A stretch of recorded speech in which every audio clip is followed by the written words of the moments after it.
Boa noite, caros alunos e ouvintes. No ar, mais um programa Culturas e Identidades com Uriel Rocha. O tema do nosso programa de hoje é a continuação da aula passada, o nascimento da Ordem de Cristo e os Templários, parte 2. Nós estamos promovendo a leitura com comentários da obra de José Manuel Capelo, já falecido, cujo livro tem o título de Portugal Templário, a presença templária em Portugal. Essa obra foi lançada em Portugal. A gente não encontra aqui no Brasil, né? Conforme já falei, há uma lacuna no que diz respeito a esses assuntos da história de Portugal e que envolve também a história do Brasil. Existe uma lacuna documental aqui, uma lacuna de pesquisa e uma lacuna editorial muito grande. Sim, muito grande não, ela não existe, né? Então, efetivamente, se a gente quiser montar uma biblioteca, tem que ou ir diretamente a Portugal e comprando essas obras e montando uma biblioteca. A montagem de uma biblioteca especializada é sempre demanda especialização, demanda fontes selecionadas, né? E, sobretudo, envolve um alto custo. Livro, hoje em dia, um artigo, digamos, cada dia mais caro. Uma outra alternativa seria a gente ter no Brasil a disponibilização de teses, defesa de mestrado, doutorado, pós-doutorado, nessas linhas. Mas, infelizmente, a gente não tem, né? São raríssimos, a gente conta nos dedos os pesquisadores brasileiros que estudam essa temática, né? Como se ela não fizesse parte da história do Brasil. Bem, voltando.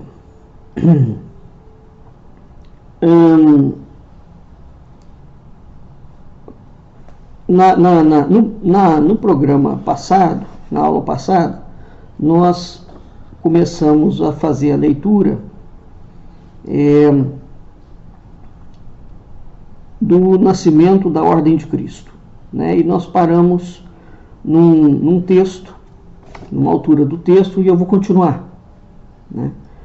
Nós paramos na altura do texto em que, quando o Papa Clemente V suspende a ordem, né?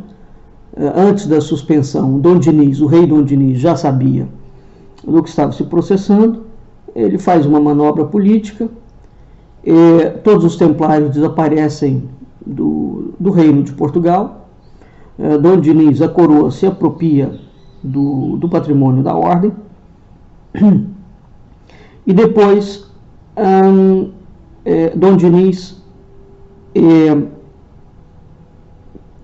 consegue a aprovação de uma outra ordem, né, chamada Ordem de Cristo.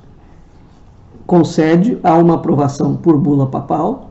Então é preciso reiterar mais uma vez, exceto a Ordem de Cristo, em território europeu, e sobretudo em território português, não existe nenhuma outra ordem que seja a herdeira e a sucessora legítima dos templários. Isso não só em Portugal, não existe isso na Europa. De modo que essa quantidade de agremiações neotemplárias que arvoram-se herdeiras do templo, isso é uma bufonice sem tamanho, né? Evidentemente, você pode ter indivíduos que, teoricamente, querem seguir a missão da ordem, se é que o laico sabe qual era a missão da ordem, né? Uma coisa é o que a gente estuda nos livros e a gente tem que ter honestidade intelectual. Outra coisa é ter pertencido à ordem do templo ou mesmo à ordem de Cristo. Sobretudo a ordem do templo, porque os templários tinham um juramento triplo. de obediência, pobreza e castidade, né? Então, qualquer ordem neotemplária hoje que fosse herdeira legítima, os membros deveriam ter esse juramento: pobreza, obediência e castidade. Então, não faz o menor sentido, sobretudo a maçonaria, ficar dizendo que é herdeira dos templários. Os templários não têm nada a ver com a maçonaria, né? Eu já falei isso por diversas vezes e torno a repetir.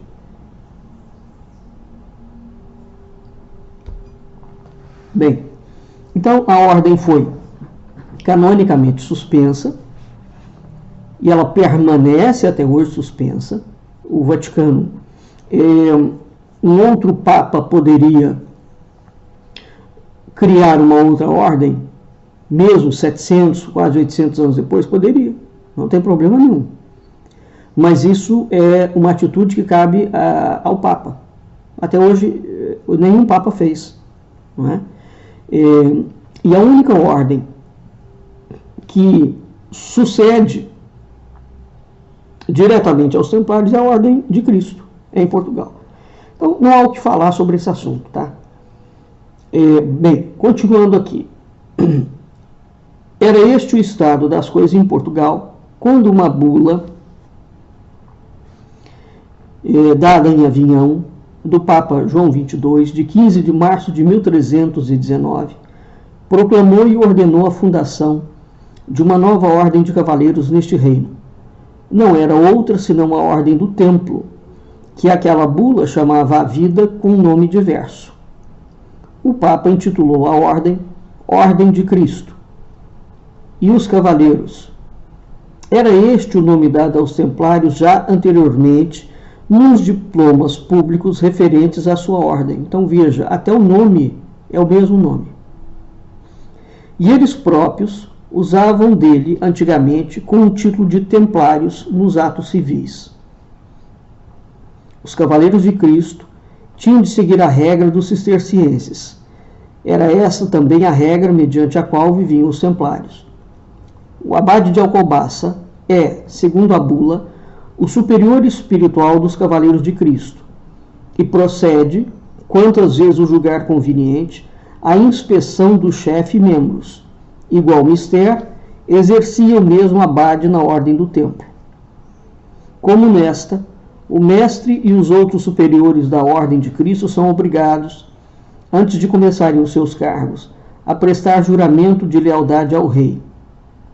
Como os templários, assim os cavaleiros de Cristo, era proibido alienar bens da sua ordem, não falando de outras analogias entre as duas ordens. Não se deve estranhar que o Papa nomeasse o mestre da Ordem de Avis, Gil Martins, para grão-mestre da Ordem de Cristo. Os cavaleiros de Avis, eu vou fazer um comentário sobre isso, né? Os cavaleiros de Avis, continuando a leitura aqui, eu vou finalizar esse parágrafo e vou fazer um comentário sobre essa nomeação. Os cavaleiros de Avis seguiam as regras dos cistercienses, tal como os templários. Este procedimento do Papa estava de harmonia com o que então andava em uso. Nomeava-se um religioso de uma abadia para os irmãos de outro da mesma regra os instruir dos seus deveres e funções, a fim de levantar a abadia caída em desconsideração. O Papa só nomeou desta vez um mestre, e foi buscar a ordem de Avis, um homem recomendado pelas suas excelentes virtudes e aptidões para semelhante cargo. Depois do seu falecimento, deviam, segundo a bula de fundação, os próprios irmãos da nova ordem eleger um mestre, que tinha de ser um membro da mesma. Então, Gil Martins, foi eleito mestre da Ordem de Cristo, ele era mestre da Ordem de Avis, né?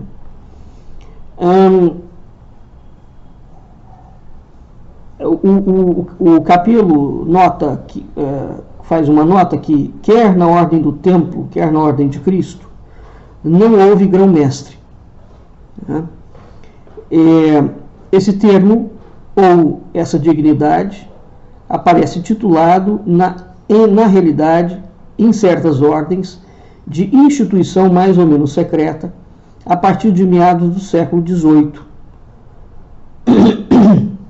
Então, isso é uma observação importante, sobre a qual eu já falei por diversas vezes também.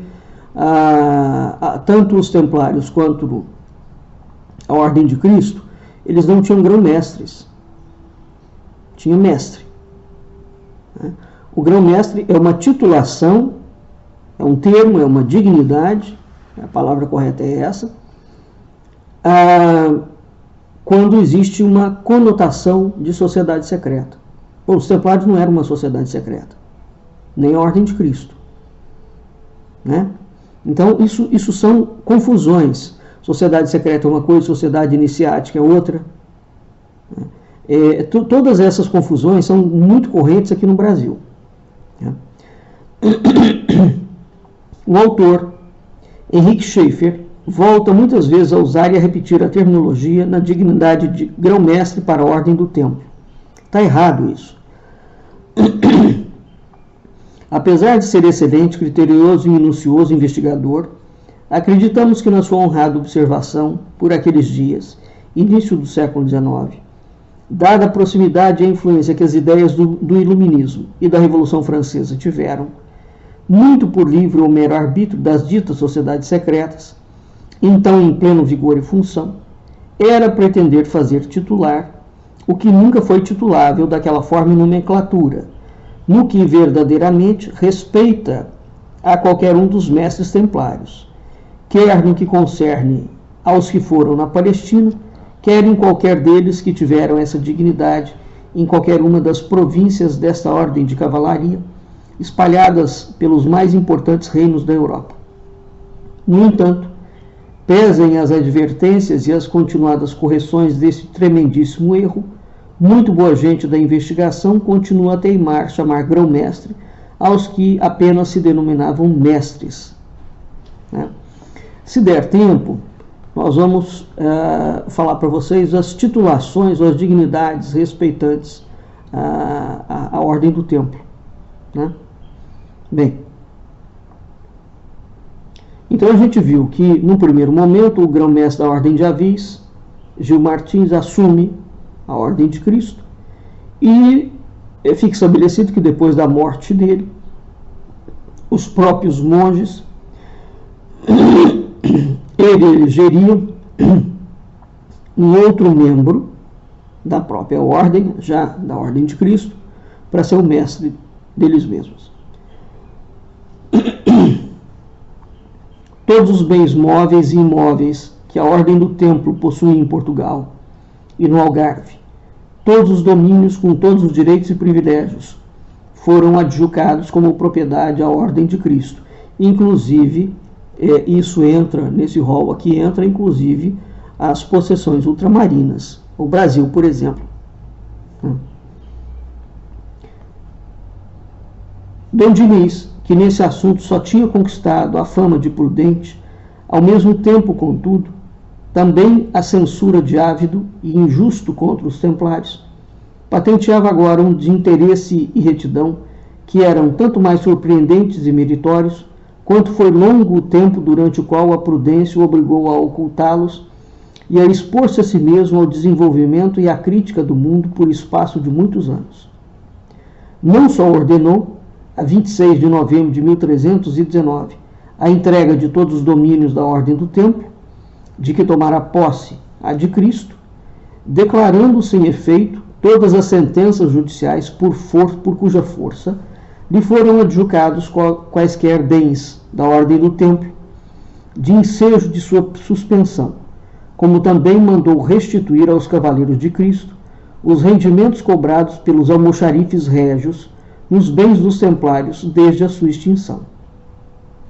Para coroar a sua obra, finalmente cedeu à Ordem de Cristo o forte formado pela natureza, Castro Marim, no Algarve, que os templários nunca tinham possuído, destinando-o para a sua sede principal. Em Castro Marim, teve também a Ordem de Cristo primitivamente o seu convento, e foi onde viveram os primeiros noviços que entraram naquela ordem. Segundo os registros existentes no arquivo de Tomar, que se tornou um pouco mais tarde sede dos Cavaleiros de Cristo, os primeiros admitidos em Castro Marim pelo mestre eram antigos templários. E o que parecia ainda mais notável, templários que, gozando da liberdade, não se apresentassem à admissão na nova ordem, dentro do prazo de 3 meses, eram forçados a isso, sob pena de castigos espirituais. O antigo mestre dos templários, Vasco Fernandes, faleceu sendo comendador de Montalvão e professo na Ordem de Cristo. Então veja que situação curiosa, não é? A Ordem de Cristo, portanto, vem a ser constituída dos antigos templários, né? Essa sede em Castro Marim, Tomar, ficou muito famoso. Hoje fala-se pouco em Castro Marim, e Tomar tem o Convento de Cristo, né? Tem a sede da Ordem de Cristo. O Convento de Cristo tem uma visitação muito grande, está sendo reformado, né? E Castro Marim é pouco falado no que diz respeito a isso, não adquiriu tanta fama, né? Então, essa sede, a primeira sede em Castro Marim, os cavaleiros seguem a regra de Cister, né? E tem o superior espiritual, o abade de Alcobaça, né? Então, os mestres deveriam prestar juramento e fidelidade ao rei, não podendo os cavaleiros alienar os bens da ordem, né? Bem, por outro lado, essa bula citada, o que ela fazia também? Ela outorgava, doava, unia, incorporava, anexava e aplicava para todo sempre a dita Ordem de Jesus Cristo as seguintes cidades: Tomar, Castelo Branco, Almorol e todos os outros castelos, fortalezas e bens móveis e de raiz, homens, e que a Ordem do Templo tinha em Portugal e no Algarves. Está claro? Isso é o que fala Antônio Quadros quando ele cita Vieira Guimarães, né? Então é muito interessante observar esses detalhes, que não são detalhes, ou seja, é a recomposição, quase que 100%, dos templários em Portugal.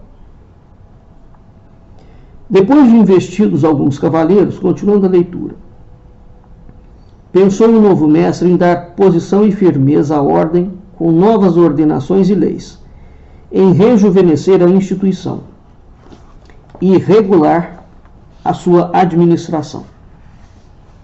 Para este fim, convocou em Lisboa, a 11 de junho de 1321, no antigo convento dos Senhores do Templo, um capítulo que se compunha, na maior parte, de antigos membros dessa ordem. Tomaram-se por base as constituições dos Cavaleiros de Calatrava. Pelo cálculo dos rendimentos da Ordem de Cristo, fixou-se que ela devia contar pelo menos 84 membros, dos quais 69 seriam cavaleiros, monges cavaleiros, e os restantes irmãos religiosos, freires clérigos. Além destes, fixou-se o número de 10 cavaleiros, para acompanharem constantemente o mestre, não podiam possuir nenhuma comenda, e tinham de sustentar-se dos bens destinados para a mesa do mestre, que é a chamada mesa mestral, que se compunha dos rendimentos que a ordem usufruía das suas propriedades nos territórios de Lisboa, Alenquer e Santarém, excetuando as comendas de Pinheiro e de Casevel. Não muito depois da reunião deste capítulo, morreu Gil Martins, em 3 de novembro de 1321. Deixou a ordem num estado florescente, acompanhando-o para a sepultura a fama de haver sido um mestre pai zelosamente ativo e sinceramente cuidadoso para com seus pupilos. Não era com certeza, sem íntimo agrado, que Dom Diniz olhava, nos últimos anos do seu reinado, para uma instituição que ele salvara da ruína e animara com novas forças. E quanto brilharia o olhar do generoso soberano, tivesse ele podido contemplar os soberbos frutos cujos germens plantara no seio desta ordem. Tivesse ele só imaginado que 100 anos depois, um mestre dessa ordem, o imortal infante Dom Henrique, havia de conceber num promontório de São Vicente, por assim dizer, a fronte da donzela europeia, o grande pensamento de descobrir, com os meios que a ordem lhe oferecia, as ilhas e os países que desde há muito via no seu espírito. Deixa eu explicar essa expressão aqui, fronte da donzela europeia. Quando nós olhamos para o mapa de Portugal, eu já fiz programa sobre isso. Portugal tem o rosto de uma mulher, não é? Cuja figura inteira é aquela virgem, é uma rainha coroada, que aparece no mapa de cartografia medieval do Sebastian Münster, né? Em que você tem uma Europa, a Itália e a Inglaterra fazem parte dessa mulher coroada, a cabeça dessa rainha é a Península Ibérica, né? E Portugal é a coroa. Então isso é o mapa da Europa coroada, né? Da Europa em forma de rainha.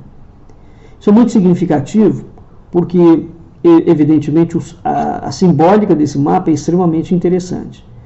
E quando nós olhamos isoladamente para Portugal, a gente vê esse mapa feminino. Então isso é muito interessante porque Portugal, o nome do país é nome de macho, né? De varão. Entretanto, a figura morfológica do território português é uma mulher. E é essa figura que está naquele poema muito famoso, que abre a mensagem do Fernando Pessoa, né? Em que Pessoa fala que a Europa jaz, posta, de cotovelos, de oriente a ocidente jaz, e toldam-lhe românticos cabelos, olhos gregos lembrando, e ele vai por aí afora. Aí ele termina da seguinte forma: e fita com um olhar esfíngico o ocidente, futuro do passado, o rosto com que fita é Portugal. Eu também já falei sobre esse poema, não é? E, evidentemente, dei uma interpretação aqui, na altura da comemoração dos 100 anos de Fátima, quando eu dei uma palestra. Esse poema é muito curioso, quer dizer, existe os mapas de cartografia, alguns têm uma especificidade deles terem uma forma antropomórfica. Eu é preciso entender a mensagem que aqueles mapas estão passando. Então essa frase aqui se refere a isso, né, da donzela europeia. Quer dizer, o infante Dom Henrique concebe no promontório de São Vicente, por assim dizer, a fronte da donzela europeia. Ora, o que está na fronte, ou será a terceira visão, né, numa perspectiva indiana, o terceiro olho, né, ou a fronte aonde a coroa, não é, se sustenta. Se a gente for pensar numa perspectiva de Cabala, é Keter, né, a cabeça, né, onde é a coroa da realeza. Bem, voltando. Havia de conceber no promontório de São Vicente, por assim dizer, a fronte da donzela europeia, o grande pensamento de descobrir, com os meios que a ordem lhe oferecia, as ilhas e os países que desde muito via no seu espírito, que os cavaleiros da ordem, achando o limitado Portugal estreito demais para o seu espírito empreendedor e investigativo, haviam de procurar um campo mais vasto, haviam de atravessar o oceano desconhecido e haviam de lançar nas outras partes do mundo a pedra fundamental da grandeza que um dia tinha de caber à sua pequena pátria na história universal. Dom Diniz não podia prever isto. Não podia prever tão pouco que aqueles soberbos pinheiros que mandara plantar sobre as alturas de Leiria, no tempo em que era tão ativo pela salvação da ordem, a fim de que os ventos fortes do mar não cobrissem e sepultassem com areia vinda da costa os campos férteis da sua querida cidade de Leiria. Que esses pinheiros teriam de fornecer algum dia a madeira para a construção dos navios, em que os cavaleiros da ordem e os heróis náuticos haveriam de ampliar o poderio de Portugal para além mar, entabulando um comércio que unia as duas zonas do mundo, que sementes pode a mão benéfica e firme de um sábio poderoso, de um sábio soberano, lançar nas campinas vastas e férteis do futuro. Isso aqui é um fato. Quando você tem, no caso das monarquias, não é? Sobretudo naquela altura, e até hoje vale também, quando você tem à frente do governo e da governação de um país um homem sábio e justo, evidentemente que aquele país alcança posições meritórias. Agora, quando nós somos governados por medíocres, que é o caso do Brasil há muito tempo, a partir de 1822, e é o caso hoje no mundo inteiro. É uma crise política, né? Porque os homens que estão à frente dos destinos da maior parte das nações são quase todos eles ineptos, inaptos, imorais. Uma gente tosca, sem eira nem beira, porque só pensa em dinheiro, né? É a materialização completa do mundo. Bem, é preciso, no que diz respeito aos pinhais de Leiria, eu faço aqui uma observação. As caravelas não eram construídas somente com madeira dos pinhais de Leiria, tá? Os pinhais serviam para fazer parte, ornamentavam, constituíam uma parte integrante de algumas partes das naus. Então é preciso entender isso. Um segundo ponto que eu quero destacar aqui. Quando a gente fala em Templário e Ordem de Cristo, tanto os Templários quanto a Ordem de Cristo, eles têm claramente uma missão ligada à Reconquista. Os Templários não estão ligados direto à Ordem do Templo, né? Aos descobrimentos. Quem vai estar é a Ordem de Cristo, evidentemente. Está conectado aos descobrimentos e também à Reconquista. Portugal tensionava reconquistar Jerusalém. Isso é um fato, né? O caminho para as Índias é um outro esquema. Bem, quem foi que fez a expansão do cristianismo pelo mundo? Não foi a Ordem de Cristo. Vamos entender as coisas. A expansão do cristianismo pelo mundo foi feita pelos jesuítas, a mando da coroa portuguesa.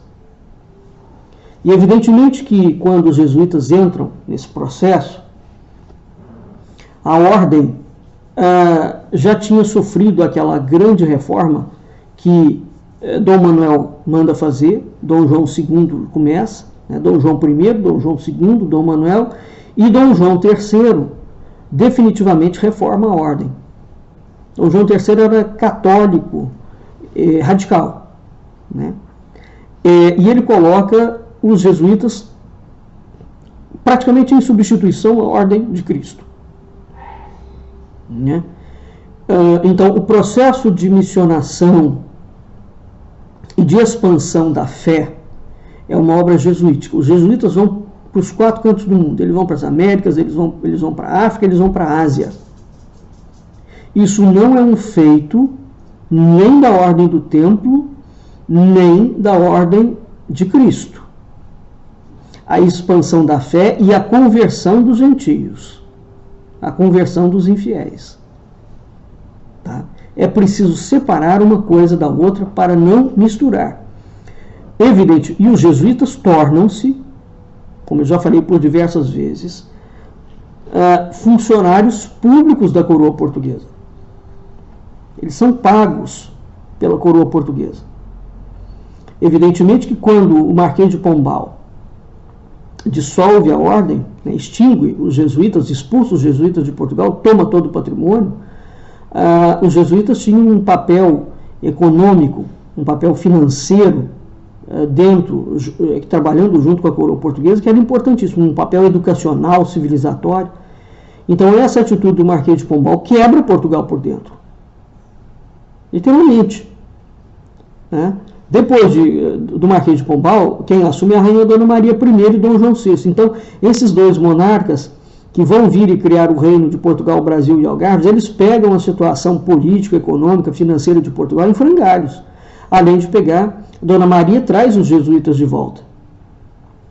Mas ela não consegue reverter na sua totalidade os estragos que o Marquês de Pombal fez, né, internamente.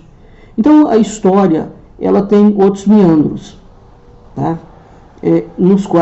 Para os quais é preciso a gente ter um olhar com um certo cuidado, tá bem? Bem,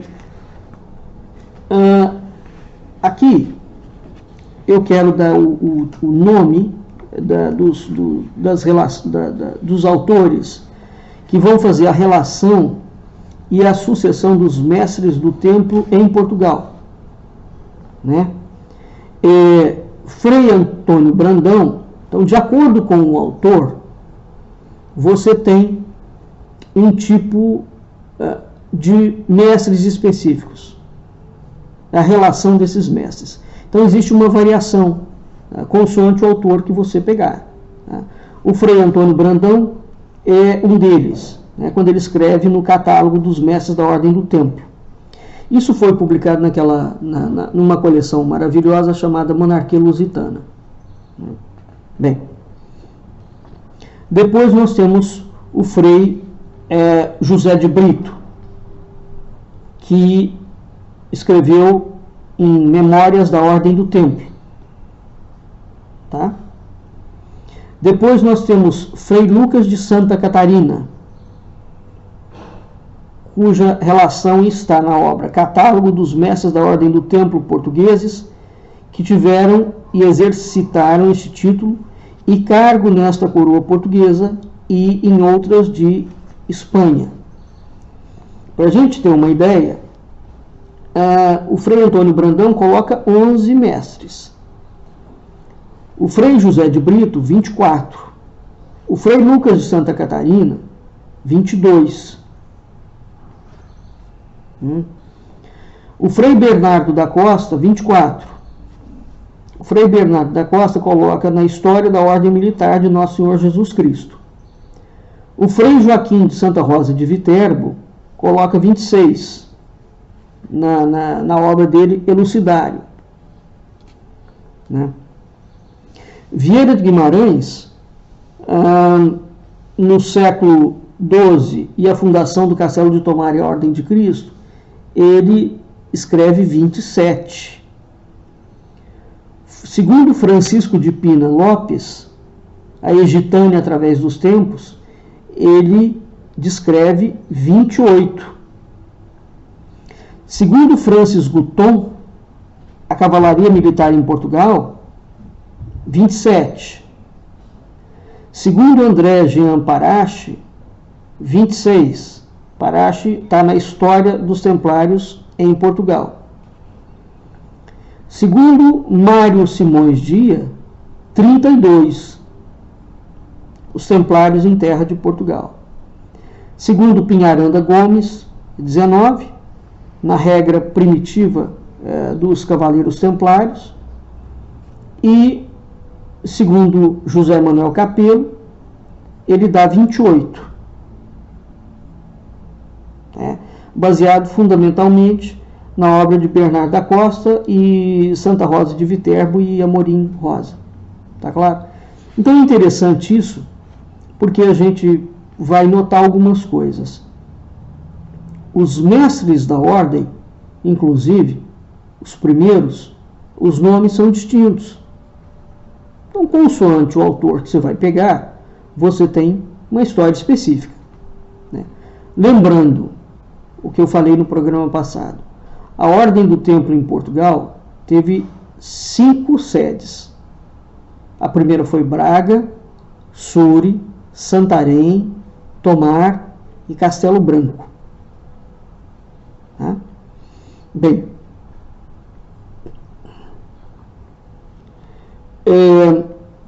aí, para entender um pouco essa questão dos templários, no que diz respeito às dignidades, assim, quais foram os reis durante a vigência da ordem, né, do templo em Portugal? Quais foram os reis de Portugal? Vamos falar de Dona Teresa, que era a rainha, era a mãe de Dom Afonso Henriques, né? Então, no tempo dela já você começa. Dom Afonso Henriques, que é o fundador do Reino de Portugal. Dom Sancho, Dom Afonso, Sancho I, Sancho II, Dom Afonso III e Dom Diniz. Foram os reis, tá certo? Então, a gente teve 7 reis, de 1112 a 1311. Evidentemente que Dom Diniz é o rei que vai fazer também aquela transição, né, da ordem do templo para a ordem de Cristo. O mundo teve várias cruzadas, né? Teve 8 cruzadas, por exemplo, durante o período da vigência da ordem, né? Agora, lembrando que a ordem sempre foi constituída de uma notória minoria. A quantidade de templários, formalmente falando, ao longo dos séculos, sempre foi muito pequena, né?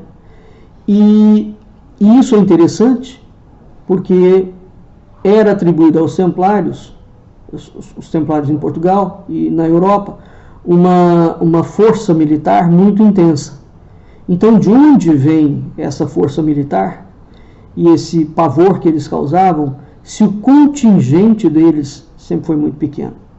Isso são determinados aspectos, né, que a gente tem que olhar com um pouco mais devagar.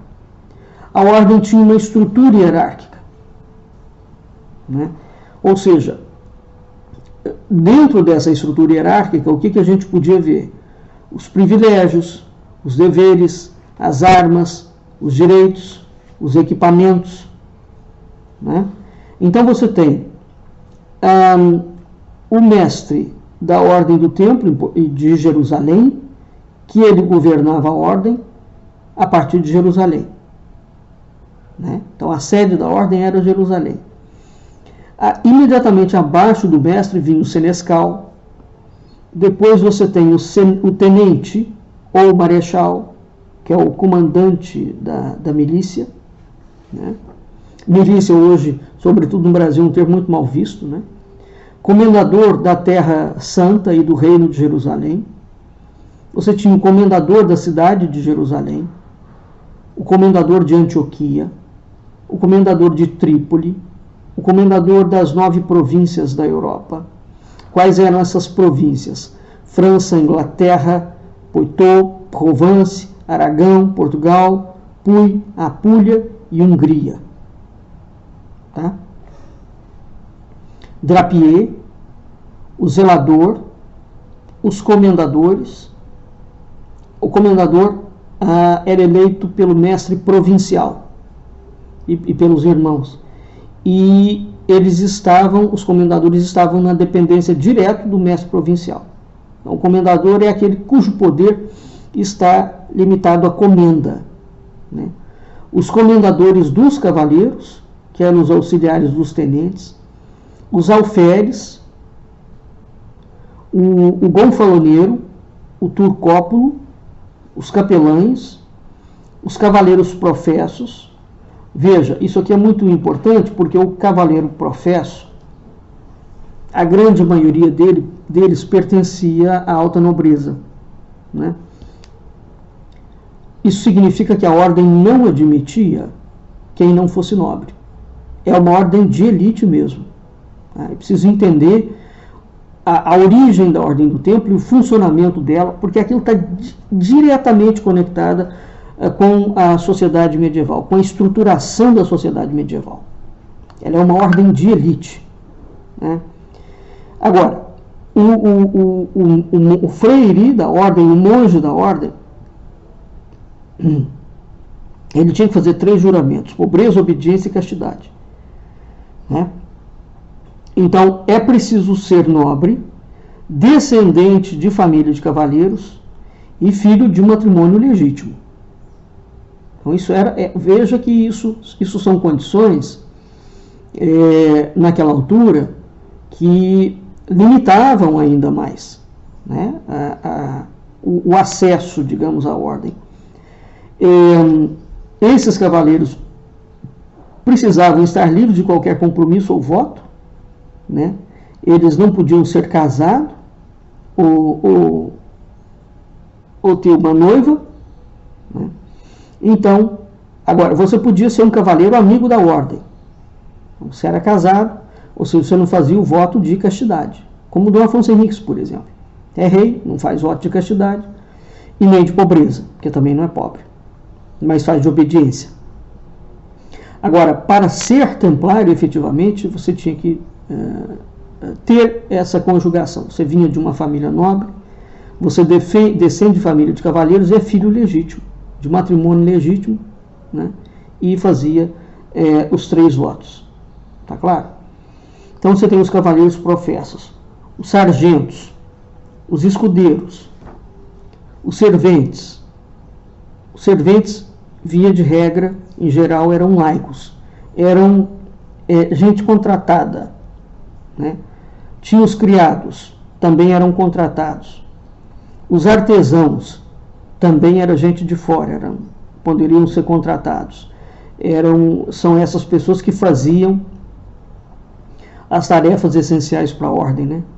Os filiados eram aqueles que formavam a parte externa da ordem. Era isso que eu falei, que eram os irmãos casados, né?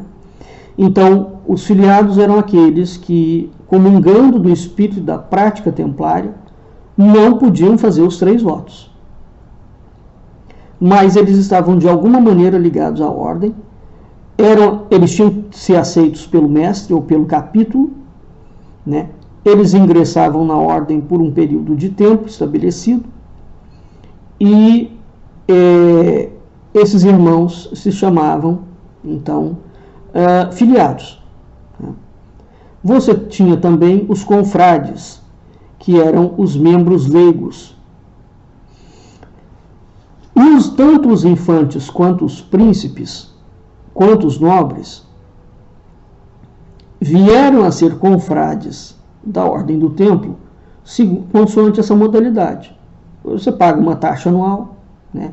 Garante os benefícios espirituais, as preces e as intercessões com que os templários eram privilegiados, e, paralelamente, haviam sido criados cargos em função das necessidades, em que eles desempenhavam um papel relativamente importante a quando da eleição de um novo mestre. Então você tem os confrades, que pode ser um comendador, pode ser o prior, pode ser o clérigo, o procurador, pode ser o visitador. Então a ordem tinha um funcionamento externo e ela se relacionava com o mundo externamente. Mas, independentemente desta relação externa, ela é sempre uma ordem de elite. Então essa noção romantizada que aqui no Brasil quer se dar Ordem do Templo por alguns indivíduos, isso é uma coisa completamente fora da realidade histórica, né? E a ordem tinha uma outra lógica interna, e mesmo a Ordem de Cristo. Lembrando, mais uma vez, que tanto os templários quanto a Ordem de Cristo, eles não têm como projeto, ao menos não executaram isto, o projeto da expansão da fé, aonde que vai ser, digamos, uma das marcas dos descobrimentos marítimos, né? É a expansão da fé e do império, né? Ou seja, que é um projeto civilizacional. Então há um tipo de projeto civilizacional tocado pela Ordem do Templo e a Ordem de Cristo, sob a perspectiva da Reconquista, mas sobre a perspectiva e da retomada de Jerusalém. E é preciso entender o que significa isso, né? O infante Dom Henrique fica 40 anos bordeando as costas da África. Gastou tudo que tinha e que não tinha, né, para chegar a Jerusalém por dentro. De Jerusalém, dali ele salta para as Índias, né? Então você tem um trajeto ali por terra. Isso não envolve só uma mudança econômica, né, uma mudança mercantil, mas porque o cerne aqui é Jerusalém. Então, qual a importância da reconquista de Jerusalém no momento em que as cruzadas já não faziam mais sentido algum, né? De modo que enquanto a Europa praticamente parou, em algum determinado contexto, Portugal continua. Então, a história de Portugal ela tem nuances espinhosas, as quais a gente precisa de olhar, né, para tentar ter uma perspectiva um pouco mais alargada. Tá certo? Bem, nós vamos ficando por aqui e até o nosso próximo encontro.